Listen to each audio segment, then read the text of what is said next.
ఒక సినిమా మీద ఆడియన్స్ లో ఎలాంటి క్రేజ్ ఉంది అన్నది ఆ సినిమా ప్రమోషనల్ ఫుటేజ్ సోషల్ మీడియాలో ఏ రేంజ్ లో వైరల్ అవుతున్నది అన్న దాని మీద ఎక్కువగా డిపెండ్ అవుతూ ఉంటుంది. మొదటి రోజు సాలిడ్ గా వ్యూస్ అలాగే లైక్స్ వచ్చిన లాంగ్ రన్ లో స్టడీగా వ్యూస్ అండ్ లైక్స్ పెరగకపోతే ఆడియన్స్ లో అనుకున్న రేంజ్ లో రీచ్ రాలేదని అనుకోవచ్చు. లేటెస్ట్ గా టాలీవుడ్ పవర్ స్టార్ పవన్ కళ్యాణ్ నటిస్తున్న కొత్త సినిమా హరిహర వీరమల్లు సినిమా నుండి 3వ సాంగ్ ను రిలీజ్ చేశారు. అసురహనం పేరుతో రిలీజ్ అయిన ఈ లిరికల్ సాంగ్ కి మొదటి 24 గంటల్లో ఎక్సలెంట్ రెస్పాన్స్ దక్కింది. 19.93 మిలియన్ల వ్యూస్ అందుకోగా 24 గంటల్లో టాలీవుడ్ లిరికల్ వీడియోల పరంగా ఆల్ టైమ్ టాప్ 4 ప్లేస్ ను అందుకుంది. కానీ తర్వాత రోజు నుండి సాంగ్ కి అసలు వ్యూస్ రావడమే లేదు. ఇప్పుడు సాంగ్ వచ్చి 5 రోజులు కంప్లీట్ అయ్యి ఇప్పుడు 6వ రోజు రన్ అవుతూ ఉండగా మొదటి రోజు తప్పితే మిగిలిన రోజుల్లో కేవలం 1.25 మిలియన్ల వ్యూస్ ను మాత్రమే సొంతం చేసుకుంది ఈ సాంగ్. దాంతో సోషల్ మీడియాలో ఫస్ట్ డే యాడ్స్ వేసి వ్యూస్ తెచ్చుకున్నారు. కానీ 2వ రోజు నుండి సాంగ్ కి మినిమం వ్యూస్ కూడా రావడం లేదంటూ ఇతర హీరోల ఫ్యాన్స్ ఓ రేంజ్ లో సాంగ్ ను ట్రోల్ చేస్తూ ఉన్నారు. సినిమా నుండి ఇప్పటి వరకు వచ్చిన సాంగ్స్ అన్ని కూడా పర్వాలేదనిపించేలా ఉన్నప్పటికీ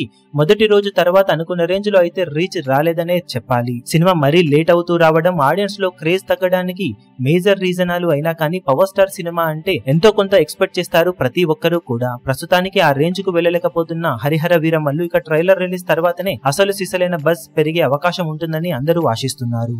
ఈ వీడియో మీకు నచ్చినట్లయితే లైక్ చేయండి, షేర్ చేయండి, ఛానల్ ను సబ్స్క్రైబ్ చేయడం మాత్రం మరవకండి. ఏ చిన్న అప్డేట్ ను మిస్ అవ్వకూడదు అనుకుంటే బెల్ ఐకాన్ ను ప్రెస్ చేయండి.